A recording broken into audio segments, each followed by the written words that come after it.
네, 오늘 함께 읽을 말씀은 역대하 11장부터 함께 보도록 하겠습니다. 자, 이제 역대하의 이야기는 포로 귀환 시기, 바로 에스라 시대 때의 기록으로 우리가 추정된다라고 말씀을 드렸습니다. 그래서 역사의 왜곡 아니면 역사의 일부분을 편집하는 것이 아니라 다른 역사에 다 기록이 돼 있어요. 특히 역대기, 역대상하는 바로 남유다 중심의 역사 기록입니다. 북왕국 이스라엘에 대해서는 아주 미미한 기록들만 기록이 되어 있습니다. 그리고 남유다 왕들에 대해서도 그들의 범죄에 대해서는 상세히 기술하지 않습니다. 열왕기상하와는 좀 다른, 사무엘상하 열왕기상하와는 좀 다른 부분들이 있어요. 그것은 이제 포로 귀환하는 세대들에게 이미 다른 역사책에서는 그들의 범죄에 대해서 다루고 있습니다. 그런데 하나님을 어떻게 우리가 섬겨야 할 것인가, 우리가 하나님을 어떻게 예배해야 될 것인가, 바로 그런 것들에 좀 더 포커스가 맞춰지기 때문에 그런 기록들이 나타난다라고 이야기했습니다. 우리가 지난 수요 예배 마지막에서 이제 10장을 나누면서 르호보암이 결국에는 자기의 동년배들, 젊은 사람들의 말을 듣고 이스라엘을 더욱더 강하게 탄압하는 정책을 선포했다가 아주 혼쭐나고 도망치는 그런 일들이 있었죠. 자, 오늘 이제 11장부터 함께 말씀을 보면서 이야기를 나누도록 하겠습니다. 11장. 르호보암이 예루살렘에 이르러 유다와 베냐민 족속을 모으니 택한 용사가 18만 명이라. 이스라엘과 싸워 나라를 회복하여 르호보암에게 돌리려 하더니 여호와의 말씀이 하나님의 사람 스마야에게 임하여 이르시되 솔로몬의 아들 유다왕 르호보암과 유다와 베냐민에 속한 모든 이스라엘 무리에게 말하여 이르기를 여호와께서 이같이 말씀하시기를 너희는 올라가지 말라. 너희 형제와 싸우지 말고 각기 집으로 돌아가라. 이 일이 내게로 말미암아 난 것이라 하셨다 하라 하신지라. 그들이 여호와의 말씀을 듣고 돌아가고 여로보암을 치러 가던 길에서 되돌아왔더라. 자, 지금 르호보암이 혼쭐나고 지금 도망쳐 왔단 말이죠. 그래서 정예 병력을 모읍니다. 정병, 이렇게 정예 병력을 모아서 18만 명을 소집해요. 그래서 이 여로보암, 바로 북왕국 이스라엘과의 전쟁을 하려고 하는 거죠. 하나님께서 막으십니다. 왜냐하면 이렇게 된 것이 누구의 뜻이었으니까요. 하나님의 뜻이었기 때문입니다. 그럼 분열되는 게 하나님께서 기뻐하시는 것일까요? 그건 아닙니다. 하나님은 지금 여로보암을 통해서도 다윗 언약과 같은 일들을 이루려고 하신 것입니다. 왜 그랬냐면은 솔로몬이 이 초반에는 그래도 주님을 참 잘 사모했는데 외국 여자에게 빠지고, 그리고 외국 여자들이 가지고 들어온 우상들이 예루살렘과 남유다에 퍼지면서 하나님이 그것을 굉장히 싫어하셨거든요. 그래서 하나님은 르호보암 때에 결국 나라를 분열시키십니다. 어떻게 보면은 우상 숭배한 결과로 주어진 분열이라는 것이죠. 하나님께서 분열시키신 게 아니라는 겁니다. 다만 죄로 인해서 분열되는 상황 가운데서도 하나님의 통치는 여전히 남유다와 북왕국에도 여전히 임하고 계시다는 것을 나타내주고 있는 것입니다. 그 예로 오늘 스마야가 바로 이 전쟁을 하지 말아라 너희들. 하나님께서는요 불필요한 전쟁을 원하시지 않는 분이에요. 하나님께서 무슨 이렇게 사람을 죽이고 막 나라 간의 전쟁을 이걸 기뻐하시는 분이 아닙니다. 막으실 수 있다면 막으시는 분이신 거죠. 다만 정말 이제는 내가 이들을 가만히 봐줄 수가 없다라고 할 때 이제 정말 이 끔찍한 심판들이 임하게 되는 것이죠. 자, 그렇게 이제 스마야의 예언을 통해서 동족상잔의 비극이 이제 멈춰지게 됩니다. 자, 그 다음에 5절부터 내용을 한번 볼게요. 르호보암이 예루살렘에 살면서 유다 땅에 방비하는 성읍들을 건축하였으니 곧 베들레헴과 에담과 드고아와 벳술과 소고와 아둘람과 가드와 마레사와 십과 아도라임과 라게스와 아세가와 소라와 아얄론과 헤브론이니 다 유다와 베냐민 땅에서 견고한 성읍들이라. 르호보암이 그 방비하는 성읍들을 더욱 견고하게 하고 지휘관들을 그 가운데에 두고 양식과 기름과 포도주를 저축하고 모든 성읍에 방패와 창을 두어 매우 강하게 하니라. 유다와 베냐민이 르호보암에게 속하였더라. 자, 한번 보세요. 일단 유다와 베냐민만 르호보암이 통치하는 거예요. 여기 5절에서 12절은요 열왕기상에는 없는 기록입니다. 역대기에만 지금 들어가 있는 기록이에요. 그게 좀 특별한 내용이고 우리가 눈여겨봐야 될 부분들이겠죠. 여기서 지금 근데 보면은 성읍을 세웠다는 거예요. 국경을 수비하기 위한 것이기보다는요 지금 도시들을 보면은 이 예루살렘으로 오는 큰 도로 위주의 성읍입니다. 거기에 지금 방어선을 구축하고 있는 거예요. 그러니까 남왕국 유다, 르호보암에게 불만을 가진 세력들이 반란을 일으키거나 또 쳐들어오는 것을 막기 위한 그렇게 방어선을 구축한 것으로 우리가 추측해 볼 수 있는 내용입니다. 자, 북이스라엘과의 전쟁을 하지 말라는 하나님의 말씀에 순종해서 이제 진격은 하지 않았죠. 근데 멈춘 후에 유다와 베냐민을 중심으로 이제 르호보암은 북왕국 이스라엘을 그냥 손에서 놔버리는 겁니다. 손에서 놔버리고 지금 더욱더 자신의 왕국을 견고하게 하기 위한 그런 방법으로 보여지는 것이죠. 자, 사실 이런 모습이 예루살렘으로 오는 길들을 방어하고 있잖아요. 그러다 보니까 이런 모습이 아마도 여로보암에게는 조금 더 자기 백성들이 예루살렘 성전으로 이렇게 예배하러 제사하러 가는 것에 대해서 경계심을 가지게 했던 부분이 아니었을까라는 추측도 해볼 수 있습니다. 자, 13절부터 한번 보도록 하겠습니다.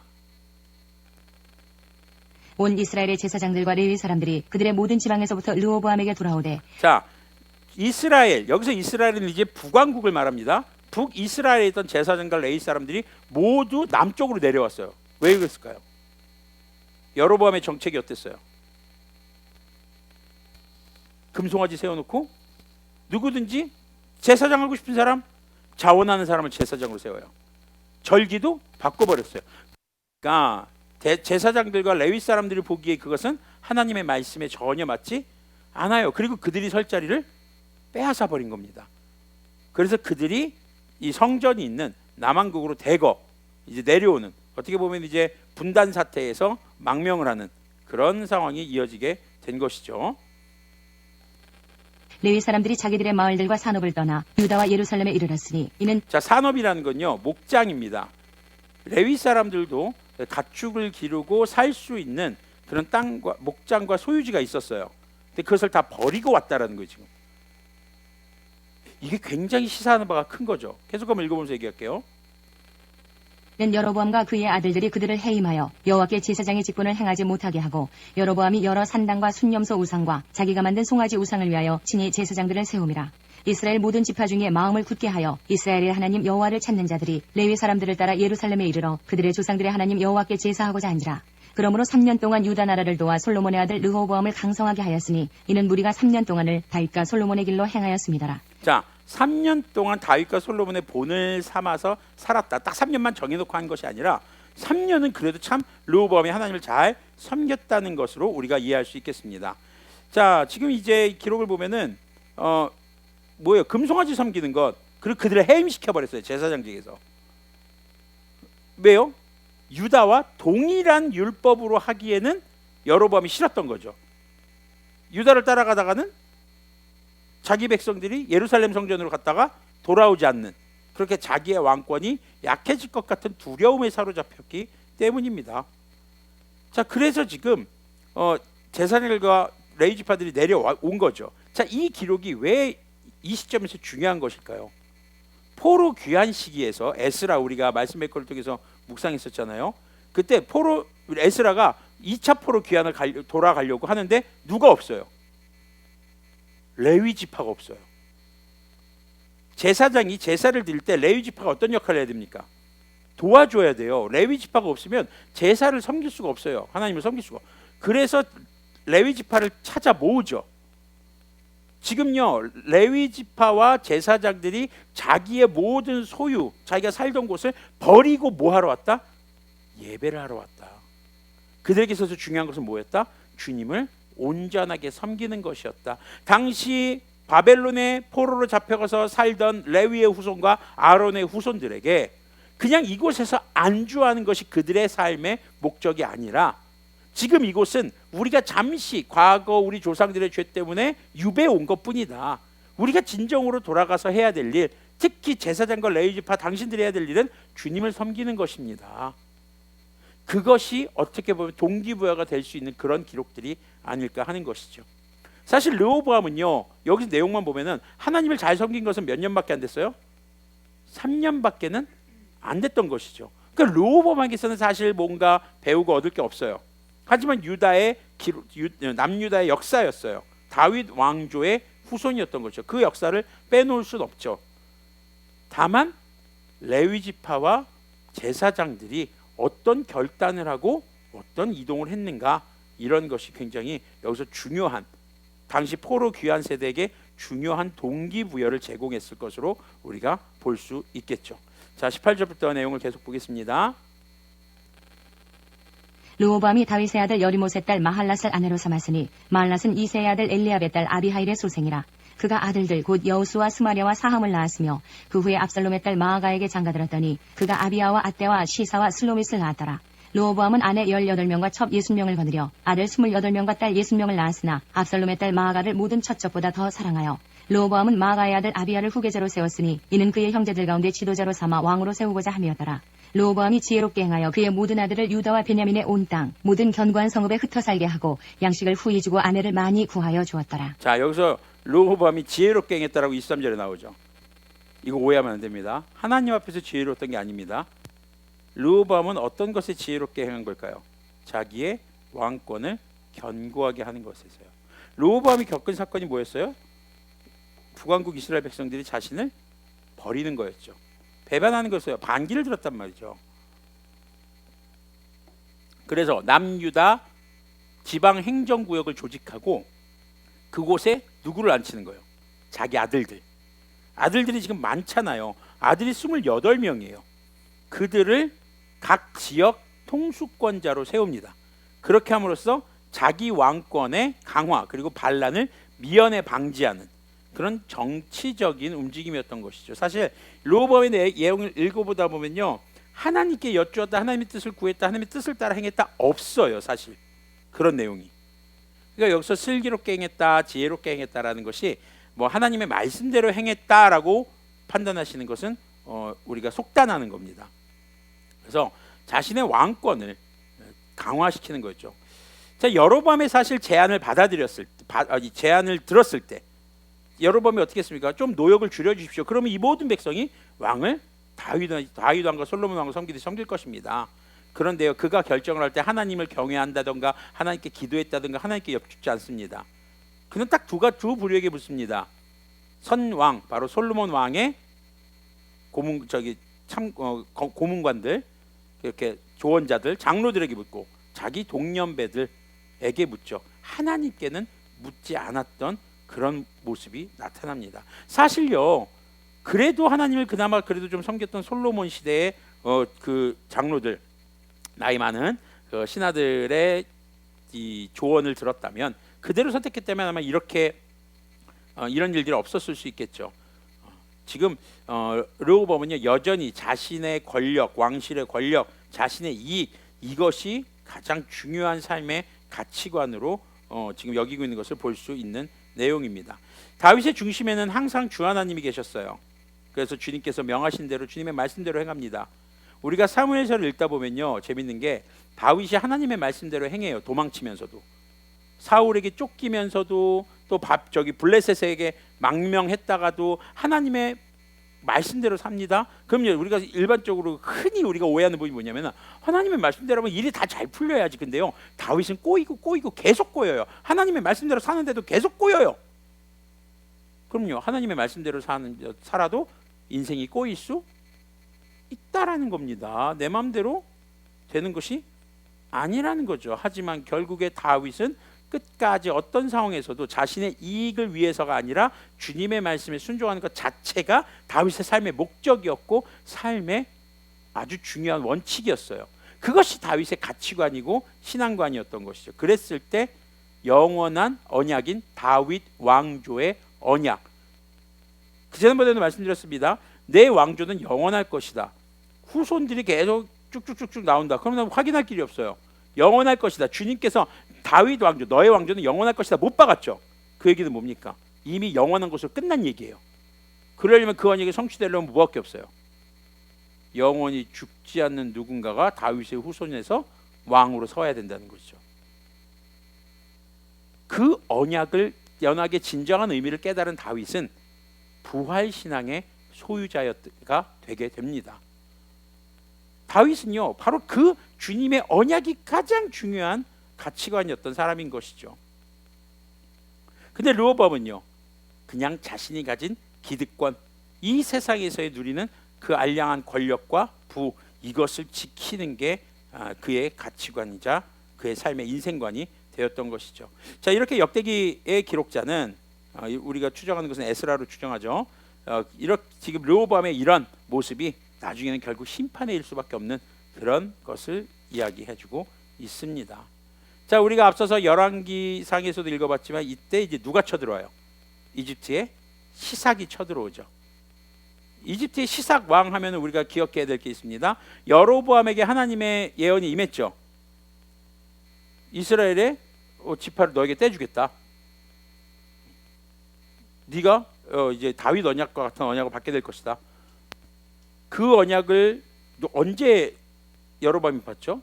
솔로몬 왕이 죽기 전에 받습니다. 솔로몬이 그걸 알고 여로보암을 죽이려고 하죠. 사울이 했던 짓이랑 똑같아요. 이때 여로보암이 어디로 망명합니까? 이집트로 가죠. 자, 이때 왜 이집트로 갔을까? 애굽은요, 이집트 출애굽 이후에 중근동의 패권을 장악하지 못하고 있었어요. 출애굽 이전만 해도요, 요셉이 있었던 그 시대, 중근동의 모든 부와 명예가 이집트에 집중이 됐었죠. 그런데 출애굽하면서 하나님의 뜻을 계속 거역했던 이집트에게 하나님께서 벌을 내리시고 그 모든 부가 이스라엘에게 넘어가게 하십니다. 다시 분산되게 하신 것이죠. 자, 그러면서 즉 애굽의 이제 22왕조를 창건한 사람이 이제 시삭으로 알려져 있는데, 그 이전의 19왕조의 영광을 다시 한번 회복하고 싶었던, 그러니까 주변 국가들을 어떻게 함락시킬 수 있을까, 여기에 관심이 있었던 것이죠. 그럴 때에 여로보암이 지금 솔로몬을 피해서 망명 신청을 한 거예요. 그러니까 이스라엘을 대항하는, 그 이스라엘을 치려고 하는 것에 사람을 키우는 거죠. 그 도피처를 제공해 주고, 그리고 이제 르호보암 당시에 오늘 지금 이제 읽을 본문에 유다를 침공하게 되는 그런 일들이 일어나게 되는 것이죠. 자, 참고하면서 한번 12장 읽도록 하겠습니다. 12장. 르호보암의 나라가 견고하고 세력이 강해지매 그가 여호와의 율법을 버리니 온 이스라엘이 본받은지라. 3년 만에 이제 좀 튼튼해지니까, 자기의 권력이 이만큼 되니까 하나님을 버립니다. 그리고 온 이스라엘도 따라가게 됩니다. 여기서 이스라엘이라고 되어 있는데 다른 번역으로는 남왕국 유다를 가리킨다고 되어 있어요. 그들이 여호와께 범죄하였으므로 르호보암 왕 제5년에 애굽 왕 시삭이 예루살렘을 치러 올라오니. 자, 범죄한 것이 원인이 돼서 이집트의 시삭 왕이 예루살렘을 치러 올라옵니다. 사실 이집트의 시삭 왕이 쳐들어오게 된 계기는 그 전부터 사실 준비하고 있었던 거예요. 다만 그것이 시작점이 언제일까? 아니, 어쩌면 르호보암이 하나님을 온전히 섬겼다면 이런 일이 안 일어났을 수도 있는 거예요. 그런 위험 요소는 있었지만 이 위험 요소가 나에게 위협이 될지는 나의 삶이 어떠냐에 따라서 달라진다는 것을 우리가 한번 좀 다시 돌이켜 봐야 할 내용이겠습니다. 자, 결국 르호보암이 하나님을 버린 것이 원인이 돼서 시삭 왕이 쳐들어왔다라고 역대하는 기록하고 있습니다.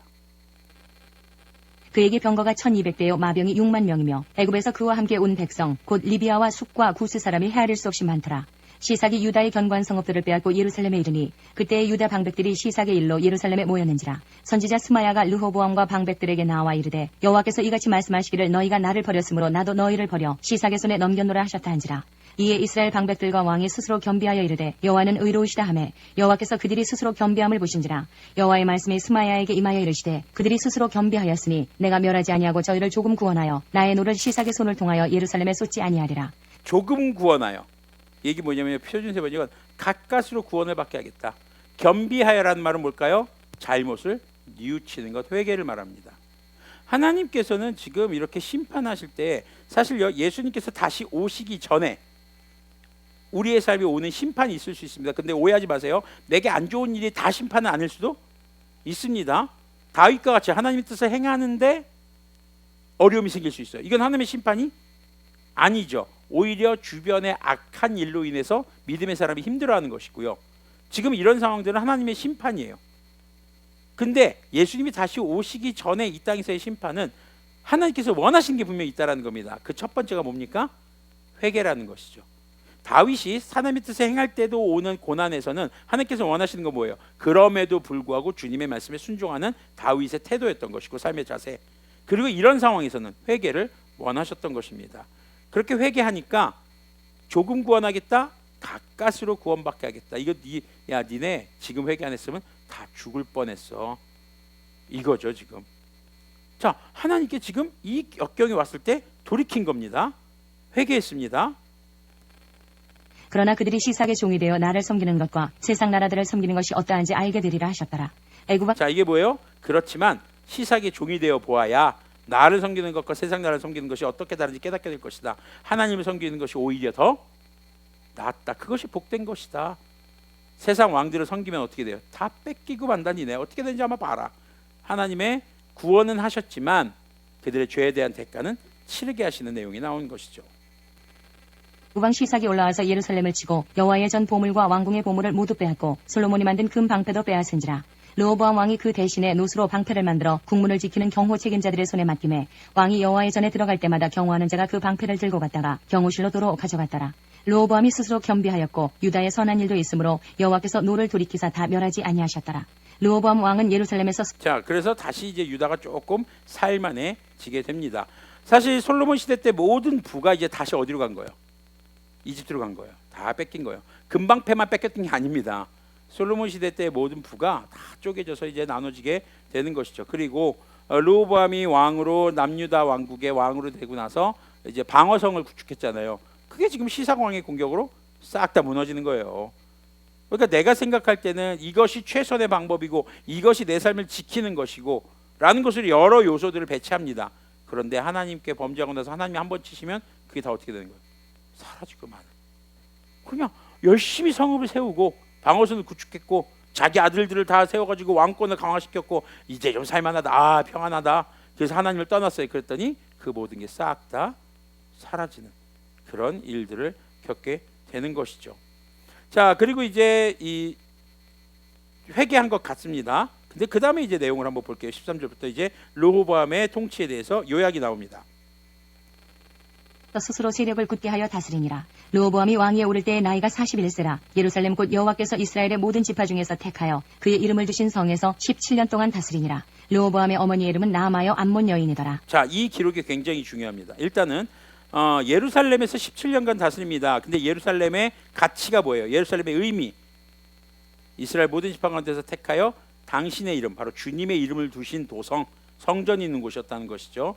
이것이 굉장히 강조되는 내용이에요. 첫 번째, 하나님의 성전이 있는 곳에서 17년을 왕으로 다스렸다. 그 다음에 근데 기록이 뭐예요? 어머니 나아마는 암몬 사람이다. 갑자기 뜬금없이 어머니 얘기 왜 또 나오냐 이거죠.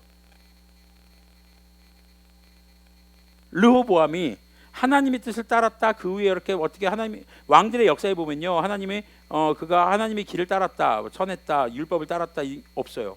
근데 이 기록이 뭘 말하는 걸까요?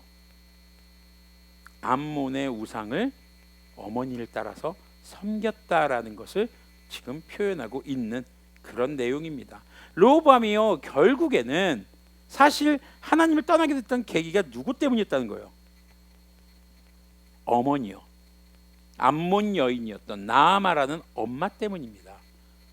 그럼 이 엄마는 누구의 부인이었어요? 솔로몬이죠. 르호보암이 왕이 되었다는 것은요, 솔로몬이 누구를 사랑했다?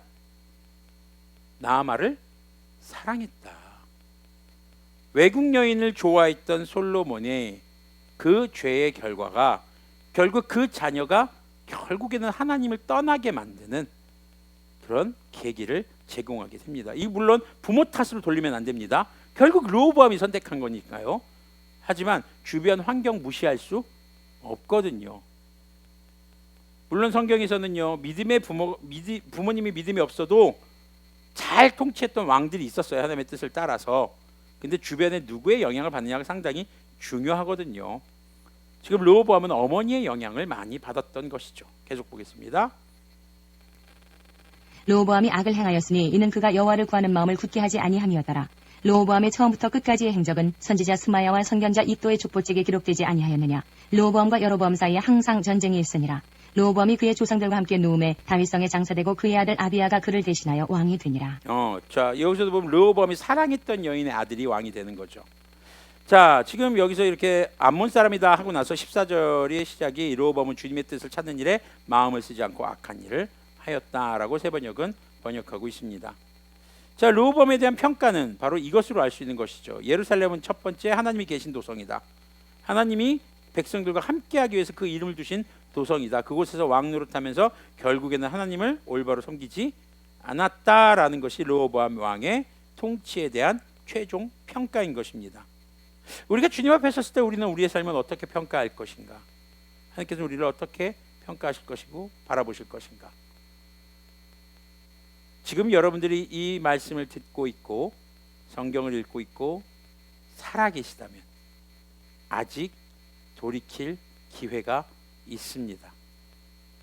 우리가 주님 앞에 선하게 살았다, 주님의 말씀을 구했고 주님의 뜻을 구했다, 주님의 뜻을 찾는 일에 마음을 다했다 라는 평가를 듣기를 저도 역시 그렇고요, 간절히 소망해 봅니다.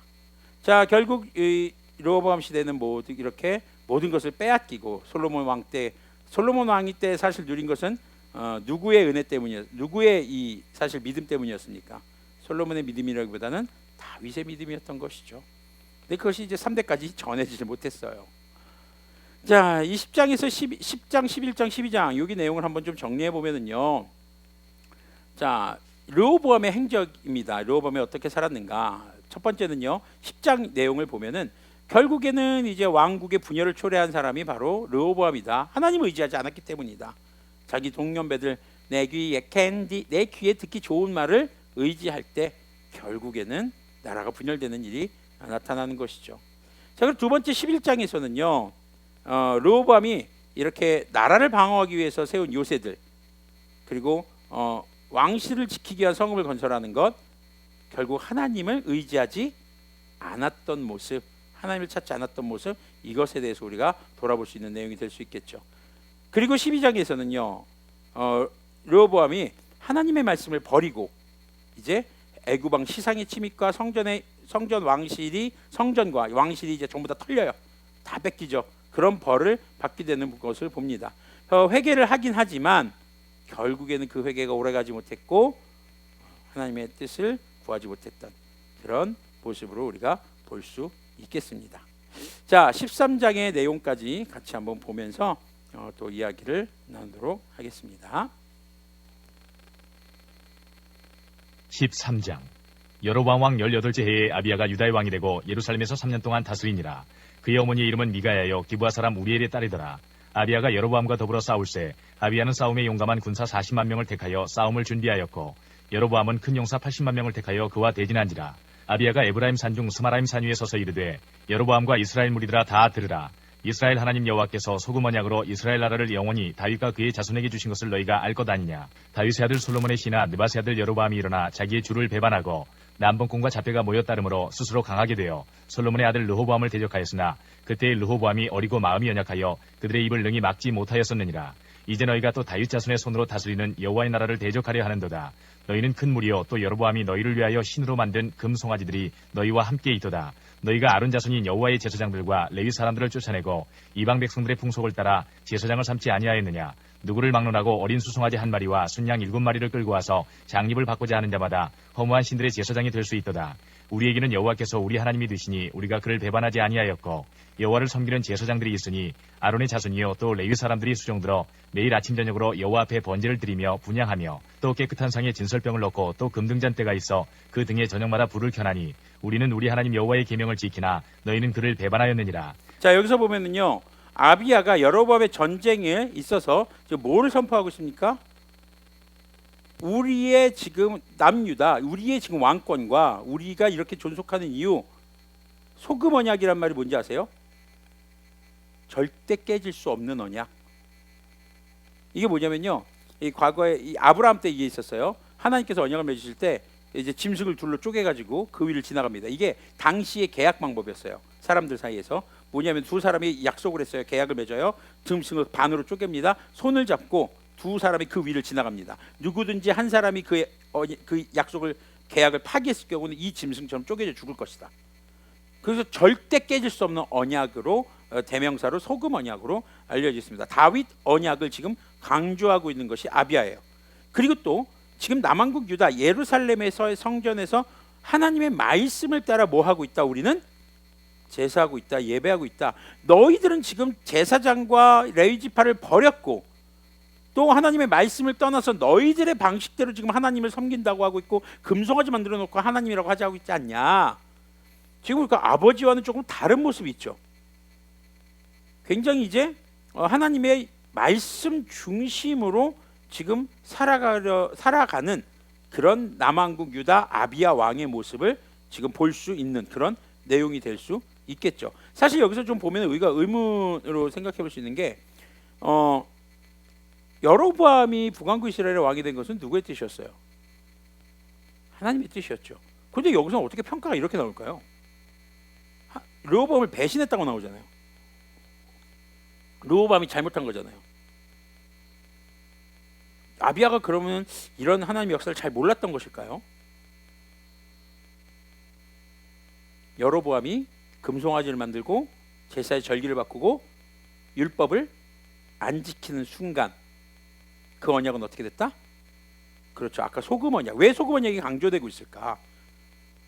지금 아비야가 통치하는 남왕국 유다는 뭐 하고 있다? 이 소금 언약을 따라서 주님의 말씀대로 우리는 제사하고 있고 예배하고 있고 우리는 주님의 절기를 지키고 있고 주님을 섬기고 있다. 그런데 너희들은 그 언약을 파기하고 금송아지 만들어 놓고 니들 멋대로 하고 있지 않냐? 여기에서 바로 그들의 불량배 취급당하고 있는 거죠. 불량한 사람 취급당하고 있는 거예요. 건달 취급받고 있는 거예요. 7절에서 나오는 것처럼. 자, 르호보암이 뭐 아직 어리고 마음도 약하여 뭐 이런 얘기도 나오지만 사실 이거는 조금 앞에 우리가 묵상했던 내용과는 좀 다른 그런 평가로 볼 수도 있겠습니다. 그러나 지금 아비야가 하나님의 말씀에 순종하고 있고 그 말씀 율법 중심으로 살아가고 있는 것이 선제되고 있다는 것은 우리가 충분히 알 수 있는 그런 내용이 될 수 있겠죠. 자, 계속 한번 보겠습니다. 하나님이 우리와 함께하사 우리의 머리가 되시고 그의 제사장들도 우리와 함께하여 전쟁의 나팔을 불어 너희를 공격하느니라. 자, 우리의 머리가 되신다. 우리의 우두머리, 우리의 대장이시다. 그 얘기가 더불어서 우리가 말씀 베이커리에도 나눴지만 머리가 된다. 바로 우리는 주님으로부터 비롯된 사람들이다. 이런 의미로 우리가 볼 수 있겠습니다. 이스라엘 자손들아 너희 조상들의 하나님 여호와와 싸우지 말라. 너희가 형통하지 못하리라. 성통하지 못하라. 이길 수 없는 싸움이다 니들. 지금 이 전쟁이 곧 누구와의 전쟁이라는 겁니까? 하나님과의 전쟁이라는 겁니다. 지금 이 내용을 보면요, 아비야는 어떤 생각을 가지고 있는 거예요? 자신이 섬기는 하나님과 북왕국 이스라엘이 섬기는 금송아지와의 싸움이라는 거죠. 자, 영적인 전쟁인 것을 선포하고 있는 겁니다. 여로보암이 유다의 뒤를 둘러 복병하였으므로 그 앞에는 이스라엘 사람들이 있고 그 뒤에는 복병이 있는지라. 유다 사람이 뒤를 돌아보고 자기 앞뒤에 적병으로 말미암아 여호와께 부르짖고 제사장들은 나팔을 부니라. 유다 사람이 소리 지르매 유다 사람이 소리 지를 때에 하나님이 여로보암과 온 이스라엘을 아비야와 유다 앞에서 치시니 이스라엘 자손이 유다 앞에서 도망하는지라. 하나님이 그들의 손에 넘기셨으므로 아비야와 그의 백성이 크게 무찌르니 이스라엘이 택한 병사들이 죽임을 당하고 엎드러진 자들이 50만 명이었더라. 자, 보세요. 지금 이 전쟁에서요, 이 전술적인 측면이 누가 더 유리했습니까? 여로보암이요. 앞뒤에 진을 친 거예요. 병사들을 숨겨놓고 포위해버린 거예요. 이때 유다 군들이 어떻게 합니까? 하나님께 부르짖었다라고 얘기합니다. 14절을 보니까 유다군이 둘러보니 앞뒤에서 공격을 받고 있는 것이 아닌가. 그래서 그들은 주님께 부르짖고 제사장들은 어떻게 했다? 나팔을 불었다. 그러니까 나팔을 불었다는 건 뭘까요? 하나님을 구했다는 겁니다. 하나님의 구원을, 하나님의 도우심을 간절히 바랬다는 것이죠. 진퇴양난의 상황에서 전술적으로는 여로보암이 앞섰어요. 그런데 그 순간에 하나님을 부르짖는 모습, 르호보암과는 굉장히 대조적인 모습인 거죠. 자, 계속 볼게요. 그때에 이스라엘 자손이 항복하고 유다 자손이 이겼으니 이는 그들이 그들의 조상들의 하나님 여호와를 의지하였습니다. 자, 전쟁에 이긴 결과 원인이 뭐였어요? 하나님을 의지했기 때문이다라고 평가하고 있습니다. 계속 볼게요. 아비야가 여로보암을 쫓아가서 그의 성읍들을 빼앗았으니 곧 베델과 그 동네들과 여사나와 그 동네들과 에브론과 그 동네들이라. 아비야 때에 여로보암이 다시 강성하지 못하고 여호와의 치심을 입어 죽었고 아비야는 점점 강성하며 아내 14을 거느려 아들 22과 딸 16을 낳았더라. 아비야의 남은 사적과 그의 행위와 그의 말은 선지자 이도의 주석책에 기록되니라. 자, 아비야는 이렇게 하나님의 구원을 구했던, 그리고 하나님의 말씀을 따라서 제사하려고 힘썼던, 그것이 삶의 근간이 되었을 때 정말 이거는 질 수밖에 없는 싸움처럼 보일지 모르지만 하나님의 도우심으로 이기게 되는 그런 아주 놀라운 주님의 구원을 경험하게 되는 내용으로 이야기가 마무리가 됩니다. 자, 이제 다음 이야기들을 이제 다음 주부터 이제 쭉 또 볼 텐데요. 우리가 역대하의 말씀을 열왕기상하와 역대하를 계속 이제 비교하면서 보고 있습니다. 열왕기상하는 사무엘상하 열왕기상하는 신명기적 역사서라고 합니다. 하나님의 율법, 바로 신명기 이전의 모세오경의 책이죠. 율법을 중심으로 이스라엘 왕들, 북왕국과 남왕국의 전체 왕들의 행적을 평가하는 것이 신명기적 역사서입니다. 근데 역대상하는요, 포로기 문학이라고 우리가 볼 수 있습니다. 자, 이스라엘 왕들의 역사 중에서 그들이 다시 하나님께 제사해야 하는 이유, 하나님을 섬겨야 하는 이유, 그것을 알려주는 것이 목적인 기록이 바로 역대기 문학입니다. 그래서 지금 뭐 아비야의 내용도 보면은 그 어려운 상황에서 지금 전쟁 중인 거예요. 앞뒤에서 공격받고 있는 거예요. 그 순간에 주님께 부르짖었고 제사장들은 나팔을 불었다 주님을 찬양했다는 거거든요. 우리 그런 찬양이 생각이 나면 모든 상황 속에서, 우리가 모든 상황 속에서 주님을 바라고 찬양하는 것, 그것이 우리 신앙의 자세인 것을 기억했으면 좋겠습니다. 자, 르호보암의 마무리, 그리고 이제 르호보암의 자녀 아비야는 또 어땠는가를 보면서 우리의 신앙을 좀 돌아보고 말씀을 통해서 주님께서 회개의 마음이셨다면 회개의 기도를, 또 무엇인가를 결단하게 하셨다면은 결단의 기도를 드리는 시간 가졌으면 좋겠습니다. 이 시간에 함께 찬양하시면서 준비한 예물 드리고 회개와 결단의 기도와 더불어서 교회와 또 성도님들을 위해서 기도하는 시간, 또 여러분들 자신을 위해서 기도하는 시간 가지도록 하겠습니다.